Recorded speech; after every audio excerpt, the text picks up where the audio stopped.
I've also had long-term supporters and people who support me on Patreon withdraw their pledges because they didn't agree with something I said in a video. Creators have access to exit surveys on Patreon where donors can state the reason why they're stopping. And on multiple occasions, I've had people say, sometimes in very cruel ways, how they're pulling their support because I've said something that they didn't entirely agree with.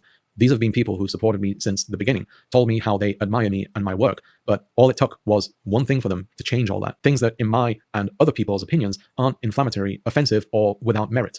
Financial circumstances change, and not everyone can afford a monthly pledge to a content creator. Some people also just stop enjoying your content or don't have the time to watch it, and I do not begrudge them for that. For smaller creators such as myself, Patreon income is extremely important. Not only is it the place where I can earn more than YouTube revenue, but it's far more stable and reliable than it. Even a $1 donation is worth more than 1,000 views. It's that valuable. For people to use it as a means to ensure that the content you create caters to their tastes and opinions identically, and to threaten your livelihood if you step out of line, is frankly appalling. If I'm being more frank, holding someone's income hostage is also a form of financial abuse. So if you're one of the people who use that method on me or any other creator, you should know that when you're being explicit about this behavior, you're causing psychological harm to a human being. This is going to be something I probably repeat several times throughout this video, but I want you to understand, whether if you subscribed today, yesterday, a month ago, 6 months ago, a year ago, 5 years ago, when this was all off my phone, I want you to know that I am incredibly humble and thankful that you've stuck with me for this long. Even when you didn't agree with various videos that I made, even if you had a different opinion, I appreciate that I have entrapped you with my charisma, my good looking hair, my good looking skin, my beautiful voice, and it has led you to be indoctrinated by common sense from the doctor, professor, philanthropist, gynecologist, veterinarian, cafeteria lady with the big double D titties that serves you that slop on Mondays, professional dog walker, Burger King onion ring connoisseur, McDonald's protester, dildo expertise, cliff finder, San Francisco 49er cheerleader, diehard Denver's Broncos fan, and the first black transphobic wizard in the Hogwarts universe, according to Twitter, and sexiest chef known to man, because I do my best, and I'm a human who struggles with a lot on a daily basis, but you will never truly know in a full 100% scope how much this has changed my life, and I will be forever thankful and grateful. Having said all of that, some of my best videos, at least in my personal opinion, are critiquing stupid people who think that this is nothing but a handout, that everybody is going to get equal opportunity. Spoiler alert, you are not. You are dedicating time, effort, and energy to hopefully become successful in content creation, be successful in streaming, and if you walk into it with the selfish mindset of, oh, everybody deserves to have the same outlook and opinions and reactions and revenue. No, that's not how that works. And for the type of people who sit here and stagnate and somehow think in their minds, whether if they say it out loud or they try to word salad around it and say something like, oh, well, we should all have the same opportunities and this should all be the same. No, it's not. Here's a crash course free lesson for everybody. If you're going to do this, I would recommend two things. One, don't throw all your eggs into this basket. And two, make sure that when you start, it's to start as a hobby. Don't start thinking as soon as you post any random video, you're instantly going to even get $1. That's not how that works. You're going to have to post videos over a period of time and hopefully get accepted into the partner program. That way you can actually monetize videos. And then maybe, depending on the threshold you have in your Google AdSense, you make money from it a month later. This is not a 9-to-5 job. This is basically a gamble, a significant gamble a lot of people take. Some of them don't realize that, and even in the course of time, still don't realize that. Introducing White eBeggar, who has made 2 videos around some topics about content creation and why it sucks. And I'ma just spoil it for everybody who would even bother to wonder what this man said in full detail. It's a lot of fucking bait to get you to just pay attention to him and also give him money. Spoiler, if you were somebody who knows who this is and you used to give him money via a direct donation or specifically a Patreon, guess what? If you stopped doing it after he pointed out that people have parasocial relationships between content creator and themselves, and you took your money from that, you have now committed abuse. What type of abuse, Leon? Financial abuse, because you see, a dumbass who's a narcissist who doesn't know how to money manage at all will seemingly think that you could be guilt-tripped into giving him more money because how dare you abuse him in such a way. This causes him stress. He only records a video once a month and makes sure that everybody sees it once a month, and he's suddenly surprised that he's not getting a lot of money. Newsflash, it would behoove you, if you're somebody who's dedicated to a little bit of a grind, especially when you're like this person and you have no extra job. This is coming from his own style of explaining it. This is all he got as compared to having a wife who's busting her ass with a medical degree. You have all the time in the world to do research and pump up content all throughout an entire month, yet you choose to sit there in a pretend suit while I'm willing to bet you're in your fucking underwear. And the level of guilt trip to get people to pay attention to him is laughable when I find another video where he's detailing why content creation sucks unless you're a large YouTuber. Spoiler alert, this guy has 100,000 plus subscribers, so he is, by definition, big YouTuber. But he explains it by saying, oh, you were supposed to believe that because you got this check mark and because you got all these numbers and because you got this play button, all of a sudden you're going to make it forever. No, you have to be consistent. You have to feed the beast that is the algorithm. Yes, you could post whatever you want. Be engaging. Be a little bit different from the next person who's doing the same thing. Be something people want to constantly come back to and say, I wonder if this person has uploaded at this time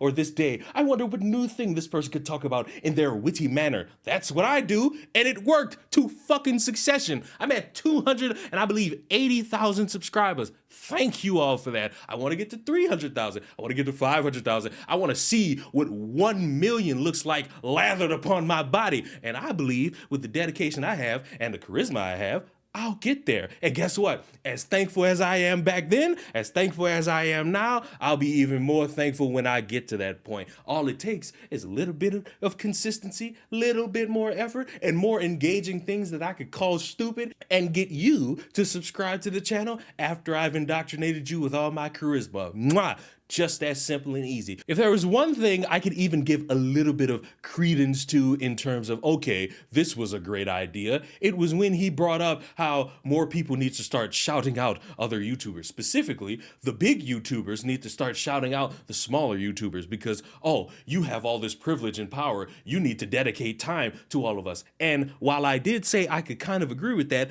the feather in the cap or the monkey wrench in the plan is, what if this is somebody that the big YouTuber doesn't like, or they say things that they don't believe in? Do you just want a handout because you're a small YouTuber? You're fucking delusional. And to consider that you don't really put too much effort into your channel. Why is somebody who's bigger supposed to say, hey, go support this person who only uploads once every 6 months? That makes no goddamn sense. Now, personally, I have shouted out several individuals. These are my friends. These are people I'm cordial with. These are people I will probably slap in the face one day, just casually, because that's the type of friend I am. And you know what? Why not you, right now, suspecting viewer, hear from these people and what they have to say about scrawny e-begging white guy? Solari, I'm just going to be completely honest with you here. The fact that you're trying to do some sort of like communism style approach to YouTube content creation, larger YouTubers don't have an obligation to do anything for smaller content creators, because you want to know how they got to where they are. They put in the work. They knew and understood the algorithm needs constant uploads, constant consistency. While you take a month in between every single one of your uploads with the most minimal work imaginable. You also complaining about Patreon subscribers and being and feeling entitled to that money because you just won't take the sacrifice to work either at another job or try a different venture, or heck, maybe even making a second channel for smaller dedicated work so you can offset your income, makes no sense to me. You are nothing more than an entitled child that demands what he thinks he deserves.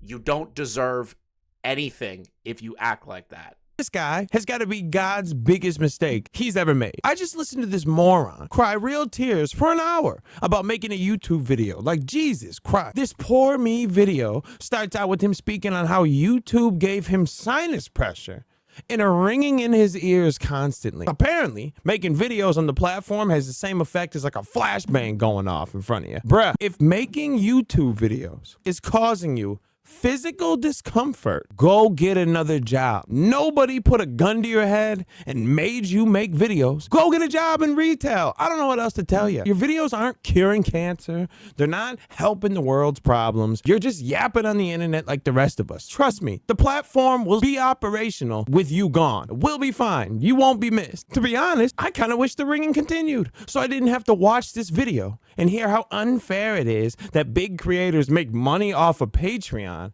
and have grown their business so they can offload some of the work to other people to create their content. Like, this is such a foreign concept. If a business grows, you usually have employees. I don't expect H-Bomber Guy to still be sitting at home by himself making 3-hour-long videos with no help whatsoever. This whole video is just straight up jealousy. That's it. This dude actually said people with big channels that have Patreons are ruining the platform for others. How? Regardless of how many patrons he has, those same people could potentially support yours as well. I don't know why you think they're locked into one creator if they support him. As long as the content is good, which judging by what I just saw, you should be lucky you have anybody, the people will support you. You should be lucky that you have anybody supporting you. It is not a guarantee in this business. Oh, don't get me started with this whole point that he had that it's so unfair that other big creators can make whatever kind of content they want and their audience will support and watch, but he can't do it. He has to stick to subjects even if he doesn't want to talk about them because his audience won't let him talk about whatever he wants. This is still a grown man we're speaking about. I just have to remind you, all right? I know this sounds like a little kid that didn't get the same action figure Tommy got on Christmas and is now throwing a temper tantrum. This is a whole grown man that is crying about another person on the internet. Maybe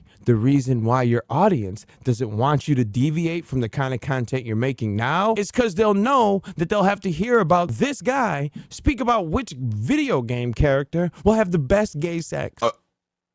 Oh, you think I'm kidding? Or a 4-hour deep dive on which Final Fantasy XIV characters are tops and bottoms. Oh, and just to give you a taste, if you're wondering, Xenos' entire story arc is about him figuring out that he's a bottom. Oh, and Sadu is the biggest top in the game, no question about it. Filthy. How about this? Just be glad you've grown your channel to over 100K subs with decent viewership for only posting about once a month. Hearing you cry over not having enough time to work on videos just turns normal 9-to-5 people away. Just keep it to yourself next time. Nobody wants to hear it. How about just work harder? Sometimes you have to sacrifice. Don't wait for a handout from a bigger creator. Stop crying about not getting shout outs from their timelines. Just work. If the content is good, the people will watch and they will support. And oh yeah, one more thing. Some people who have a deeper parasocial relationship with these large creators might be tempted to jump to their defense and possibly claim that this is just jealousy speaking. This is far, far greater than me. Similarly, with smaller creators, if we're to promote ideas of equality and fair distribution, then that should also involve ensuring that everyone's voice is heard equally. This especially rings true for creators from marginalized groups which are in dire need of support and recognition. Being a minority isn't the problem. You just suck. I'm gonna need y'all to understand. Much like a couple months ago when that dumbass woman dragged her entire family to Texas so that she could be a content creator because she believed that doing content in the comfort of her own home made no sense and moving state to state made the most sense. This is a gamble. And while you think, based on what you've seen from a lot of people who like to flaunt their riches, it's still a gamble. And they don't tell you that a lot of time, unless they get sponsors for every single video, they're getting paid once a month. Some individuals finance everything that they fucking own in front of you, and they like to pretend that they bought it all paid in full. I'm gonna need y'all to actually, if you're dedicated to it, if you want to be a content creator, guess what? The guy with 2 arms, occasionally 4 eyes, and sexy skin is saying he believes in you. He's gonna tell you straight up, move like you got some goddamn sense. Move like you actually are trying to game plan the next couple years of your life. Whether if you're in your early 20s, late 30s, in your 40s, it don't matter. Move like you got some sense. Don't drop everything to be a content creator. Continue working your retail job. I don't care if it's fast food. I don't care if you Ubering. I don't care if you work at Walmart. Continue working that job. And when you have the time, because trust me, anybody who doesn't have a job and you got a month to produce one video, I guarantee you got a lot of fucking time, and I'm not buying any of that bullshit you try to sell me of, oh my God, my life is just so busy. No, it ain't. You ain't got no job, you got more time. And don't throw in school either. And once you do that, start building more of a foundation and trying to figure out where you could get better in all of your content, whether if you're talking about stupid shit, whether you're talking about politics, whether you're talking about gaming, whether if you're doing game streams, figure out where you want to get better, and then over time start to upgrade your shit. Start to be somebody who lets out all their personality so that they can look at you and say, oh, well, that guy is kind of relatable. I like that guy. I'm going to follow. I'm going to subscribe. I'm going to gift a follow. I'm going to gift a sub and all that. That way, over time, you could have a little bit of success as a content creator. And then maybe, I'm going to say it one more time,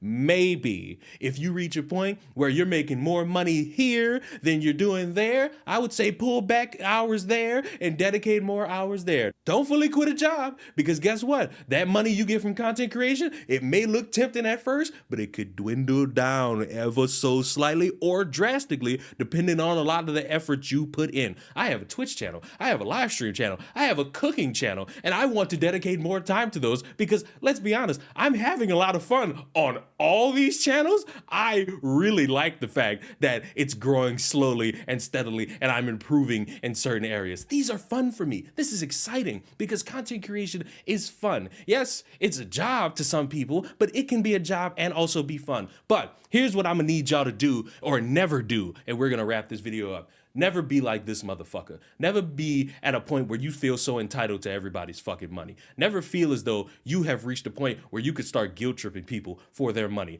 Never be a person who's so dedicated to the grind, even though you're lazy as fuck with boring ass content, a mundane voice, and you somehow fucking think voice acting classes are gonna benefit you in any way. Spoiler alert, it's fucking not. You should be ashamed of yourself. These people are failures by every sense of the metric, and they don't know how to improve. All they know how to do is bitch, moan, groan, and bitch again. Hi, originally I was gonna end this video being a little bit more kind, a little bit less harsh, and a little bit more snarky, but as I'm sitting here, I see something come across my social media feed and it reinforces every belief I have about anybody who agrees with this stupid cuck motherfucker and all the excuses that you come up with as to why you're not getting off your fucking ass and doing anything that would be a benefit to your fucking life. This is the first time I'm coming across your FYP. My name is Penelope, and today marks 11 months of me creating content on TikTok. I make content about all the things because what's the fun in just one? And I'm a wheelchair-using native New Yorker with cerebral palsy, a proud sister, writer, adaptive athlete, future physicist, occasional comedian, and a whole bunch of other things. I also use my platform to document me living, thriving, and surviving in community and building community by doing so. And I'm going to take you through what I was able to do in month 11 of content creation. We were able to raise over 4,419 pennies for my friend who is currently unhoused and my mama Teresa to pay off her electricity bill. I shared more of my written work with you, and I shared more poetry. I also got through my first month without my beloved Miss V. We got to see Teresa participate in the New York City Marathon. I got a whole bunch of adaptive fines from my registry, as well as cash gift fund contributions, which allowed me to buy a new wheelchair charger. Speaking of my registry, I just got my podcast mic today. Thank you for the person that bought that. Podcast Penny is on her way. My following in month 11 grew by 10,000, and I went to the gym a lot. Somebody with Bell's palsy and who is wheelchair bound, and someone who would be written off by a lot of fucking society is doing better than motherfuckers who are not in a wheelchair and who do not have Bell's palsy. You could bitch about your PTSD, about how you're working a 9 to 5, and that's just gonna make me think you're a fucking joke. And when you sit here and you make all these fucking bitch ass excuses as to why you're too fucking scared to do content, as to why you can't fucking get it off the ground, as to why everybody should be getting a fair shake, I'm reminded that there are people out there who are less fortunate than me, less fortunate than you, who are more unlucky than you and I, doing better than you. So let's cut the fucking excuses. Let's cut the fucking games. Let's cut the fucking peddled fucking narratives about how you can't do something better than the next person. You fucking suck, and your excuses are piss. Subscribe. Goodbye.